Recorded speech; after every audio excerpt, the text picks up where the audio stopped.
آج ویو 360 میں پاکستان میں آئندہ عام انتخابات کے مقررہ تاریخ پر انعقاد اور شفافیت پر قومی اسمبلی کے اسپیکر راجہ پرویز اشرف سے خصوصی گفتگو۔ ان کے پاس تمام اختیارات ہیں جو ایک صاف شفاف انتخابات کرانے کے لیے ضروری ہیں۔ اور 18ویں ترمیم ایک بار پھر زیر بحث کیوں؟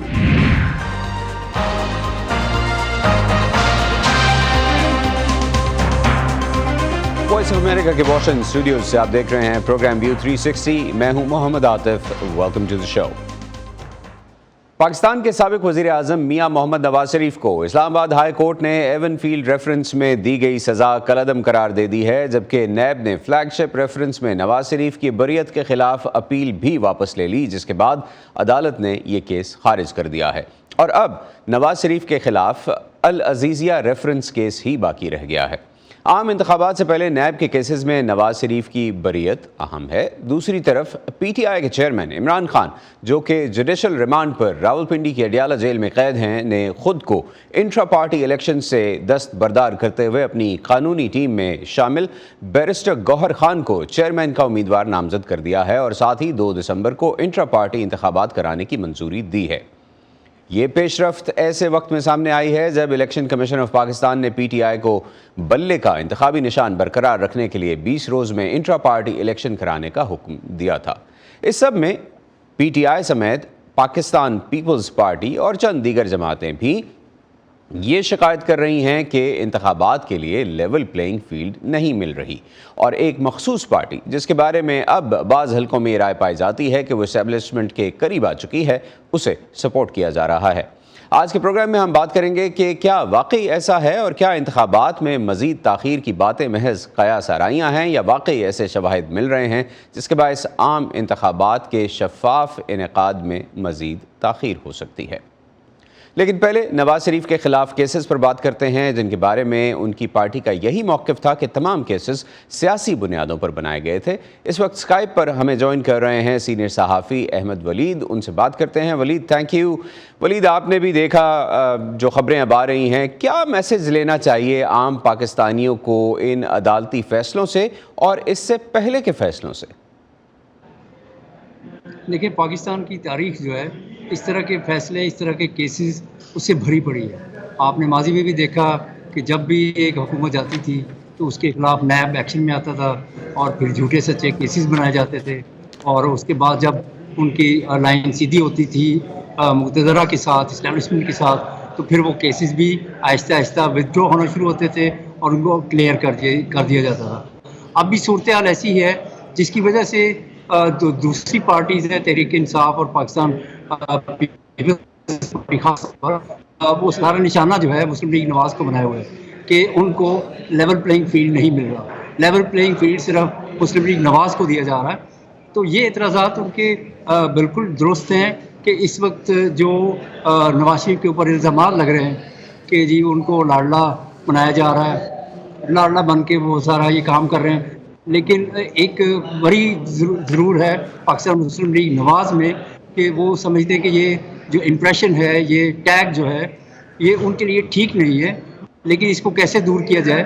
لیکن وہ ٹیگ تو لگ چکا ہے۔ اب یہ سارے کیسز جو واپس ہو رہے ہیں اور سارا نواز شریف کو کلیئر کیا جا رہا ہے، تو عوام میں یہ امپریشن بن رہا ہے کہ نواز لیگ جو ہے وہ اب اسٹیبلشمنٹ کے بہت زیادہ قریب ہے، اور یہ شرائط تھی مسلم لیگ نواز کی کہ نواز شریف تب واپس آئیں گے جب آپ سارے اس کے جو کیسز ہیں وہ واپس لیے جائیں، اور میرا خیال ہے اس پہ عمل درآمد شروع ہو چکا ہے۔ ولید، نیب نے جس طرح سے آج اپیل بھی واپس لے لی اور جس طرح سے یہ کیسز خارج ہو رہے ہیں، اس کے بعد اس ادارے کی ساکھ پر کیا سوالات ہیں؟ کیا ساکھ رہ گئی ہے اس کی؟ دیکھیں، ساکھ جو ہے وہ تو پہلے ہی بہت زیادہ داغدار ہے۔ آپ جنرل مشرف کے دور کے کیسز دیکھ لیں نیب کے، اور اس کے بعد سے لے کے اب تک جو سیاسی انتقام ہے وہ لیا جاتا ہے نیب کے تھرو۔ تو نیب نے، آپ نے دیکھا ہوگا رانا ثناء اللہ کا کیس، جس میں نیب نے پہلے وہ اے این ایف نے 22 kg ہیروئن ڈالی ان کے اوپر، پھر بعد میں پتہ چلا نہیں وہ 16 kg ہے، تو بعد میں پتہ چلا کہ وہ کچھ بھی نہیں تھا ان کے پاس۔ تو اس طرح کے کیسز کی بے شمار مثالیں ہیں جہاں پہ سیاستدانوں کو انتقامی کارروائیوں کا نشانہ بنایا جاتا ہے پاکستان میں، اور خاص طور پہ جو ایسی پارٹی جو ناپسندیدہ اس ٹائم پہ ناپسندیدہ قرار دی جا چکی ہو. تو آج بھی آپ دیکھ لیں کہ تحریک انصاف کے جو کیسز ہیں سارے، اگر ایک کیس میں ضمانت ملتی ہے تو دوسرے میں گرفتاری ڈال دی جاتی ہے، دوسرے میں ضمانت ملتی ہے تو تیسری ڈال دی جاتی ہے. تو یہ بالکل روایتی طور پر پاکستان میں نیب یا پاکستان کے ادارے جو ہیں اس سے ہٹنے کے لیے تیار نہیں ہیں. زمانہ بدل گیا ہے، نئی جنریشن آ چکی ہے، لیکن پاکستان کی اسٹیبلشمنٹ یا پاکستان کے جو ادارے ہیں نیب جیسے، ان کے انداز نہیں بدلے. یہ بڑا افسوس ہے. ولید، آپ نے جیسے پہلے بھی کہا کہ ایک یہ خدشہ پایا جا رہا ہے اور پاکستان مسلم لیگ اور نواز شریف صاحب کے بارے میں یہ رائے پائی جا رہی ہے بعض حلقوں میں کہ اب وہ لاڈلے ہیں، لیکن ہم یہ دیکھتے ہیں کہ اس میں کچھ اور چیزیں بھی ایڈ ہو رہی ہیں، جیسے الیکٹیبلز کا اور ان پارٹیوں کا جو پہلے اسٹیبلشمنٹ کے قریب سمجھی جاتی تھیں اور اب بھی سمجھی جاتی ہیں، وہ پی ایم ایل این کے ساتھ جا کر مل رہی ہیں. تو کیا ایک مرتبہ پھر میرا یہ سوال ہے کہ کیا یہ پولیٹیکل انجینئرنگ ہے، اتفاق ہے یا سیاست ہے؟ پاکستان کی روایت ہے یہ پولیٹیکل انجینئرنگ، جس میں آپ دیکھیں کہ جو ایسی جماعتیں جن کی پشت پناہی اپنا اسٹیبلشمنٹ کرتی ہے، وہ جس طرف ان کو اشارہ کرتے ہیں وہ اس طرف چلے جاتے ہیں. پھر ایسے الیکٹیبلز ہیں جنہیں کہا جاتا ہے کہ آپ استحکام پاکستان پارٹی میں شامل ہوں یا مسلم لیگ نواز کے ساتھ ملیں. زیادہ تر لوگ جو ہیں پنجاب میں استحکام پاکستان پارٹی میں شامل ہو رہے ہیں، کیونکہ مسلم لیگ نواز جو ہے وہ سمجھتی ہے کہ جو نئے آنے والے لوگ ہیں، جو پی ٹی آئی کے ڈیسیڈنٹس ہیں، ان کے لیے ہمارے پاس جگہ نہیں ہے. کیونکہ اس سے پہلے ان کا بڑا برا ایکسپیرینس ہوا جس میں انہوں نے جتنے ڈیسیڈنٹس تھے ان کو ٹکٹس دیں، اور ان کے جو اپنے کینڈیڈیٹس ان حلقوں میں تھے انہوں نے بالکل لاپرواہی کی اور بالکل بے غرض ہو کے انہوں نے الیکشن میں بالکل کوئی کیمپین نہیں کی، جس کی وجہ سے پاکستان مسلم لیگ نون کو خاص طور پہ بہت زیادہ نقصان ہوا. تو میرا خیال ہے کہ جو الیکٹیبلز ہیں وہ تو ہوا کا رخ دیکھتے ہیں کہ ہوا کا رخ کس طرف ہے. شروع سے یہ چل رہا ہے، اور وہ جو جیتنے والی پارٹی ہے یا اسٹیبلشمنٹ کا انتظار کرتے ہیں تو اس طرف وہ چلے جاتے ہیں. رائٹ. ولید، اب جب کہ عمران خان صاحب نے کہہ دیا ہے کہ وہ انٹرا پارٹی الیکشنز میں پی ٹی آئی کے چیئرمین کے عہدے کے امیدوار نہیں ہوں گے، اور اگر ان سمیت دیگر سینئر پارٹی قیادت جیلوں میں قید ہونے کے باعث الیکشن جو آئندہ انتخابات ہیں وہ بھی نہیں لڑ پاتی، تو کیا یہ انتخابات شفاف ہوں گے، غیر متنازع ہوں گے؟ دیکھیں، ایک طرف تو کہا جا رہا ہے کہ نئی جی تحریک انصاف سمیت تمام پولیٹیکل پارٹیز جو ہیں وہ الیکشن میں حصہ لے سکتی ہیں، لیکن ایسے لوگ جن کے اوپر کیسز ہیں وہ شاید نہ لے سکیں. لیکن جو عام پبلک امپریشن ہے وہ یہی لگ رہا ہے کہ تحریک انصاف کو دبایا جا رہا ہے، اور ان کے جو کینڈیڈیٹس ہیں، جو ان کے لیڈرز ہیں، ان کے اوپر کیسز یا ان کو فورس کیا جا رہا ہے کہ وہ دوسری پارٹیز میں شامل ہوں. تو اس سے کافی سارے سوال اٹھتے ہیں جو آئندہ الیکشن آ رہے ہیں اس کی شفافیت کے اوپر، خاص طور پر کہ کس طرح سے آپ لیول پلینگ فیلڈ یا کھل کے سب کو موقع فراہم کر رہے ہیں کہ وہ اپنی کیمپینز کر سکیں، وہ اپنی جو بھی ریکوائرمنٹس ہیں الیکشنز کی وہ پوری کر سکیں، اور ان کے اوپر کوئی قدغن نہ ہو، کوئی رکاوٹ نہ ہو. تو یہ الیکشنز جو ہیں اس پہ سوال اٹھیں گے خاص طور پہ. اور پچھلے بھی الیکشن آپ نے دیکھا کہ کس طرح سے عمران خان کو لانے کے لیے کیا کچھ کرنا پڑا. تو میرا خیال ہے یہ روایات جو ہیں وہ ابھی تو ختم ہونے کا نام نہیں لے رہی پاکستان میں. کیا وجہ ہے ولید، کیا وجہ ہے کہ بعض تجزیہ کار یہ سب کچھ جو ہو رہا ہے اس کی روشنی میں بعض تجزیہ کار ابھی بھی یہ کہہ رہے ہیں کہ شاید انتخابات میں مزید تاخیر ہو سکتی ہے؟ آپ کو کیا لگتا ہے، کیا واقعی ایسا ہے یا 8 فروری کو الیکشن ہوں گے؟ دیکھیں، اب سپریم کورٹ نے ڈیٹ تو دے دی ہے، یعنی کہ الیکشن کمیشن نے سپریم کورٹ کے کہنے پر عارف علوی صاحب جو صدر ہیں دونوں نے مشاورت کر کے یہ ڈیٹ ڈیسائیڈ کی ہے 8 فروری کی. لیکن جو ہمیں امپریشنز ملتے ہیں مسلم لیگ نواز کی طرف سے، ایون استحکام پاکستان پارٹی کی طرف سے اور یا اسٹیبلشمنٹ کی طرف سے، کہ وہ الیکشن میں انٹرسٹڈ نہیں ہے. یعنی مسلم لیگ نواز ابھی بھی سمجھتی ہے کہ پی ڈی ایم کے دور میں جب ان کو معاشی فیصلے لینے کا کہا گیا اس کی وجہ سے جو ان کی مقبولیت گری تو وہ ابھی تک سنبھل نہیں سکی. تو اس لیے مناسب یہ ہوگا الیکشن مزید ڈیلے کیے جائے تاکہ ان کو کھل کے موقع مل سکے کہ عمران خان جو ہیں ان کی پارٹی خاص طور پہ ان کی جو کیمپین تھی عمران خان کی وہ اس کا اثر ظاہر ہو سکے. تو میرا خیال ہے کہ یہ عوامل ضرور ہیں اور لیکن دیکھیں کہ اب یہ جو ہوا چل رہی ہے، مختلف اینالسٹ کہہ رہے ہیں کہ الیکشن جو ہیں وہ ڈیلے ہو سکتے ہیں، اس کے لیے کوئی نہ کوئی ایکسکیوز سامنے آ جائے گا کچھ عرصے بعد، مہینے بعد، تو دیکھتے ہیں کہ کیا پھر ہوتا ہے۔ بہت شکریہ ولید، آپ نے ہمیں جوائن کیا۔ آپ نے کہا کہ آپ کو تو امید ہے کہ الیکشن وقت پر ہوں گے، لیکن ایک بات جو قابل غور ہے، میں ایک مرتبہ پھر اپنے سامعین دیکھنے والوں کو بھی بتا دوں کہ الیکشن کمیشن نے ابھی تک نوٹیفیکیشن الیکشن کی تاریخ کا جاری نہیں کیا ہے۔ ولید بہت شکریہ، آپ نے ہمارا ساتھ دیا۔ ملک میں آئندہ برس عام انتخابات کے انعقاد کے بارے میں کچھ حلقوں کی جانب سے خدشات کا اظہار مسلسل کیا تو جا رہا ہے، لیکن ایک خصوصی گفتگو میں ہمارے ساتھی علی فرقان نے جب پاکستان میں قومی اسمبلی کے اسپیکر راجہ پرویز اشرف سے انہی خدشات سے متعلق پوچھا تو ان کا کہنا تھا کہ 8 فروری کو انتخابات کے بارے میں کوئی ابہام نہیں ہونا چاہیے۔ نہیں، میرا خیال ہے جی کہ اب تو 8 فروری جو ہے اسی پہ انشاءاللہ تعالی انتخابات کا انعقاد ہوگا، اور ساری قوم جو ہے اس کے لیے تیار ہے، تیاریاں مکمل ہو رہی ہیں، کی جا رہی ہیں، تو میں سمجھتا ہوں اب ابہام کی کوئی بات میرے خیال میں تو نہیں۔ انتخابات کے قریب آتے ہی دوبارہ سے لیول پلینگ فیلڈ کی باتیں ہو رہی ہیں، کیا آپ کو لگتا ہے کہ اب بھی کوئی ایک جماعت فیورٹ ہے؟ دیکھیے جی، میں یہ کہوں گا کہ لیول پلینگ فیلڈ کا اگر کسی طرف سے بھی کوئی آواز اٹھتی ہے، کسی جماعت کی طرف سے، کسی قائد کی طرف سے، کوئی لیڈر اگر اس مسئلے کی نشاندہی کرتا ہے تو پھر ذمہ داری جو ہے وہ الیکشن کمیشن پہ آتی ہے۔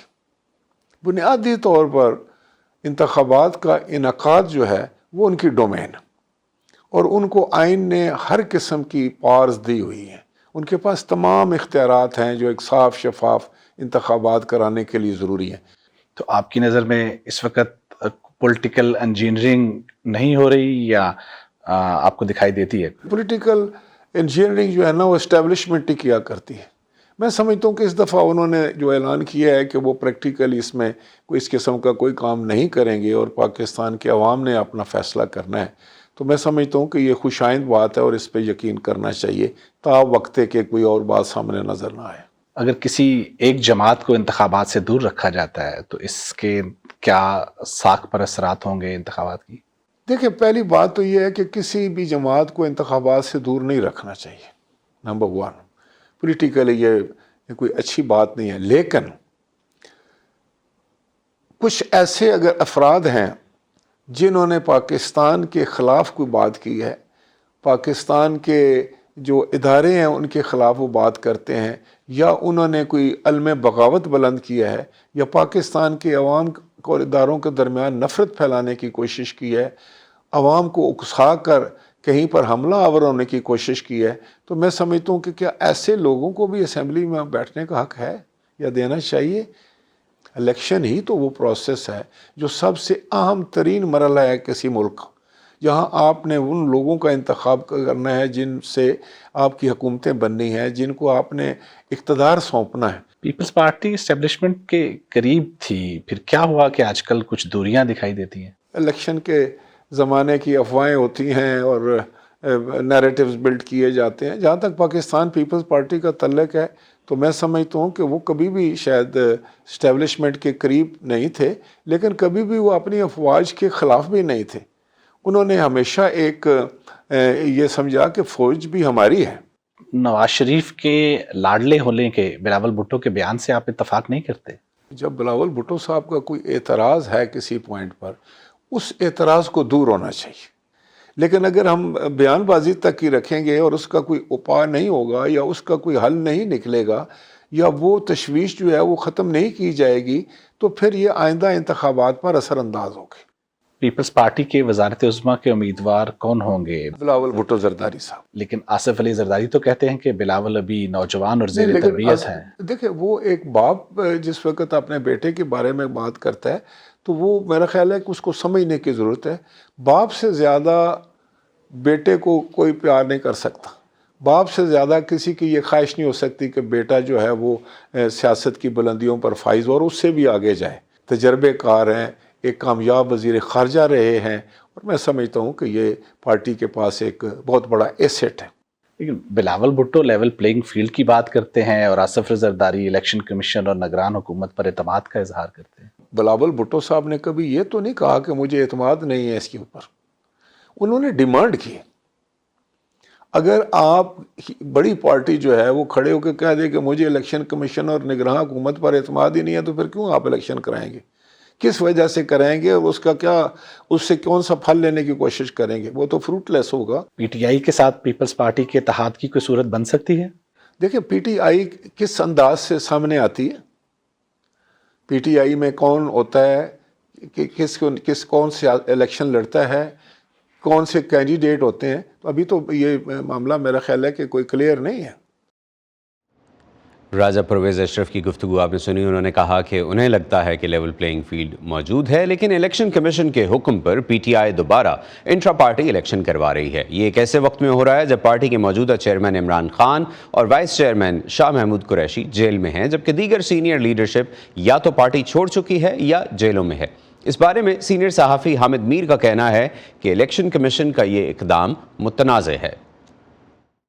دیکھیں، جو تحریک انصاف کو نوٹس دیا گیا ہے اس میں کہا گیا ہے کہ جی ہم آپ کے انٹرا پارٹی الیکشن سے ہم مطمئن نہیں ہیں. اب جو قانون ہے اس کے مطابق آپ نے 20 دن میں الیکشن کروانا ہے اور پھر پارٹی کے سربراہ نے 7 دن کے اندر جو ہے وہ رپورٹ دینی ہے سرٹیفکیٹ کی صورت میں. تو پارٹی کا سربراہ تو جیل میں ہے اور جو نائب سربراہ ہے شاہ محمود قریشی وہ بھی جیل میں ہے. تو میرا خیال ہے کہ 20 دن میں پارٹی الیکشن کروانا کافی مشکل کام ہے. اصولی طور پہ بات درست ہے کہ تمام پولیٹیکل پارٹیز کو اپنے اندر الیکشن کروانا چاہیے، اور جو تحریک انصاف کے اندر الیکشن ہوا وہ ہے متنازع، یہ بھی بات درست ہے. لیکن صرف تحریک انصاف کا الیکشن متنازع ہے، مسلم لیگ نون کا الیکشن جو ہے وہ متنازع نہیں ہے، پیپلز پارٹی کے اندر جو الیکشن ہوا ہے وہ متنازع نہیں ہے، باقی جو پولیٹیکل پارٹیز ہیں ان کے اندر جو الیکشن ہو رہا ہے وہ متنازع نہیں ہے. تو میں سمجھتا ہوں کہ اس معاملے میں تحریک انصاف کو ٹارگٹ کیا گیا ہے. جس قسم کا نوٹس تحریک انصاف کو دیا گیا ویسا ہی نوٹس باقی پارٹیوں کو بھی ملنا چاہیے. تحریک انصاف 2 دسمبر کو انٹرا پارٹی الیکشنز کروائے گی. عام انتخابات سے پہلے پاکستان میں 18ویں ترمیم کا معاملہ ایک بار پھر زیر بحث ہے. 18ویں ترمیم میں کون سی ایسی اہم تبدیلیاں تھیں جن کی وجہ سے یہ آئین پاکستان کی جانے والی ترامیم میں ایک اہم ترمیم سمجھی جاتی ہے، اور اس ترمیم پر کچھ حلقوں کو مسئلہ کیوں ہے، جانتے ہیں نوید نسیم کی اس رپورٹ میں. انتخابات کے وقت ضرور ایسی باتیں جو سامنے اس لیے بھی آتی ہیں کیونکہ عوام بھی دیکھ رہے ہوتے ہیں کہ آنے والے دنوں میں جو لوگ انتخابات کی طرف جا رہے ہیں، جو پولیٹیکل پارٹیز جا رہی ہیں، وہ انتخابات کس پلیٹ فارم پہ، کس سلوگن پہ، کس مینیفیسٹو پہ لڑ رہے ہیں. اور اگر آئین میں ترامیم کی ضرورت محسوس کی جا رہی ہے اور ہوتی ہے، ہونی چاہیے، تو پھر پولیٹیکل پارٹیز کا اس پہ موقف کیا ہے؟ جب پاکستان میں منتخب حکومتیں نہ ہوں تو پھر یہاں پہ رجحانات ہمیں نظر آتے ہیں سینٹرلائزیشن کے، کنسنٹریشن آف پاور کے اور یونٹی آف کمانڈ کے. اور وہی چیز ہمیں اس وقت نظر آ رہی ہے. یہی اعتراضات ہیں کہ بہت سے اختیارات صوبوں کو دے دیے گئے ہیں جس سے مرکز کمزور ہو گیا ہے اور مرکز کو مضبوط ہونا چاہیے. تو اب ان کا خیال یہ ہے کہ اس کو واپس، اگر ان میں سے کچھ کو واپس کر دیا جائے تو سینٹر مضبوط ہوگا. تو یہ فلسفہ ڈیفرنٹ ہے. یہ فلسفہ ہے مضبوط سینٹر، مضبوط پاکستان، اور 18th امینڈمنٹ کا فلسفہ تھا مضبوط صوبے، مضبوط پاکستان. 18ویں ترمیم میں جو سب سے زیادہ قابل اعتراض بات میری دانست میں ہو سکتی ہے ہمارے اداروں کے لیے، وہ بنیادی طور پہ یہ ہے کہ آپ کا جو NFC کا ایوارڈ ہے، وہ جو ایک دفعہ اپروو ہو جاتا ہے، وہ اگلے NFC ایوارڈ میں صوبوں کا شیئر اس میں کم نہیں ہو سکتا. اور وفاقی حکومت کا حال بہت پتلا ہے. وہ نہ ڈیفنس ایکسپینڈیچر پوری کر پاتی ہے، نہ وہ قرضوں کی واپسی کر پاتی ہے، نہ قرضوں کے اوپر سود واپس کر پاتی ہے. اس کا شیئر اتنا کم ہو گیا ہے. ایک فیڈریشن ہے جس کے ذمے ملک کا دفاع ہے. It is the obligation of the government. So it is اسی لیے پریزیڈنٹ جو ہے ہی از دی چیف کمانڈر. تو یہ میں نہیں کہوں گا کہ دفاع والوں کو اس سے مسئلہ ہے. میں سمجھتا ہوں میرے جیسے لوگوں کو اس مسئلہ ہے کہ ہمیں ان معاملات کو دیکھنا ضروری ہے. اس وقت پاکستان میں جو ایکسپینڈیچر ہے اس میں سب سے بڑا آئٹم جو ہے وہ ہے فورن ڈیٹس، قرضوں کی واپسی، اس کے بعد ڈیفنس آتا ہے.